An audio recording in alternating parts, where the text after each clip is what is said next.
Bonjour à tous, aujourd'hui nous allons apprendre à réaliser ces bords élastiques pour les côtes. Ce type de bord peut être utilisé pour les manches, l'encolure et d'autres ouvrages en tricotage machine. Sans plus tarder, c'est parti. Alors, j'ai tricoté une côte, donc un par un, donc déjà sur la machine, avec la densité faite 4 par 4. Voilà. Je vous explique.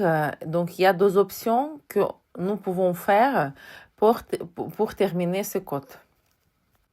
Les filles qui utilisent juste une fonture sur la machine, vous pouvez aussi donc terminer les côtes élastiques, mais vous pouvez faire juste une option, donc augmenter les densités sur le chariot. Donc, si je tricotais sur 4, donc je veux augmenter pour ce type de fil en 9. Au 8, attendez voir. Je pense qu'avec ce type de fil, 9 sera suffisant. Ce que je fais également aussi sur le chariot supérieur. Donc, les filles, avec une seule fonture, vous utilisez juste cette option. Donc, vous augmentez la densité. D'accord? Et vous pouvez tout de suite donc augmenter la densité en 10. Et ensuite, vous passez le chariot donc pour tricoter un rang. Pour les filles donc qui ont deux doubles fontures comme moi, on va faire une chose suivante. Donc, regardez, nous prenons une peigne et nous allons faire une jetée sur les aiguilles qui sont libres.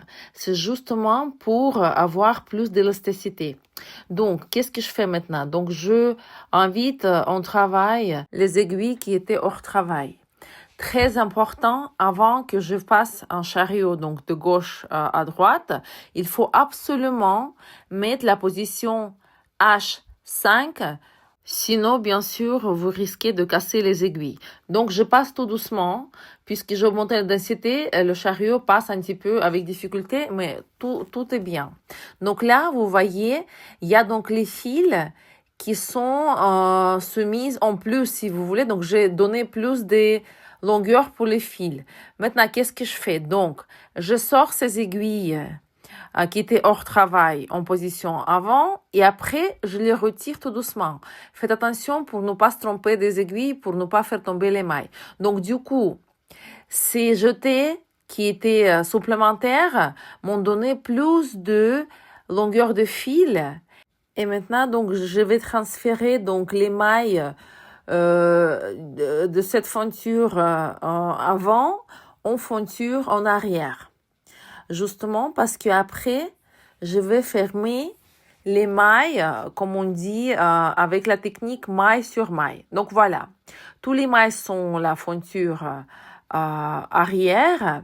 Et maintenant, donc, j'avance tout petit peu les aiguilles pour que ça sera plus facile pour moi pour travailler. Maintenant, j'attrape la maille. Maintenant, les mailles sont super longues. J'attrape et je la passe par la maille suivante. Donc, vous voyez, c'est un peu comme quand on utilise le crochet. Donc, voilà, c'est plus facile. Faites attention. Donc, je maintiens toujours la maille avec le doigt. Comme ça, donc, ça se perd pas. N'allez pas trop vite pour ne pas perdre les mailles parce que sinon vous allez être embêté. Et vous continuez ainsi de suite jusqu'à la fin de votre raie. Donc les filles, avec une seule fonture, vous faites la même chose, sauf que vous allez peut-être moins de marge de fil parce que vous n'avez pas de fonture. Bref, voilà. Donc j'ai terminé et vous voyez à quel point c'est magnifique. Ça fait un peu comme en zigzag et c'est très, très élastique. Et en même temps, quand on étire, ça s'étire, mais plus que le tricotage lui-même, quoi. Et même le bord avec lequel on a commencé, il est beaucoup moins souple que celle qu'on a fait. Là, bien sûr, après lavage, ça va être encore plus... en fait, les mailles vont rentrer dans leur place et ça va être un petit peu plus régulier. Et regardez ça, vous pouvez utiliser pour les manches. Donc, ça s'étire plus que possible. Surtout, c'est bien pour les enfants parce que souvent, les enfants, ils ont la tête plus grande que le corps. Donc, du coup, ça sera beaucoup plus facile pour vous pour les enfiler, les vêtements. Et c'est top. Vous pouvez utiliser pour les manches, pour les gants, en fait, là, partout où vous pouvez le mettre. Et ici, j'ai juste envie de vous montrer deux échantillons.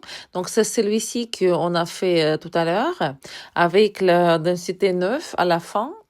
Parce que, vous voyez, j'ai vous quand même envie d'expérimenter avant que vous continuiez de faire ça, commencez à faire ça sur votre tricotage principal.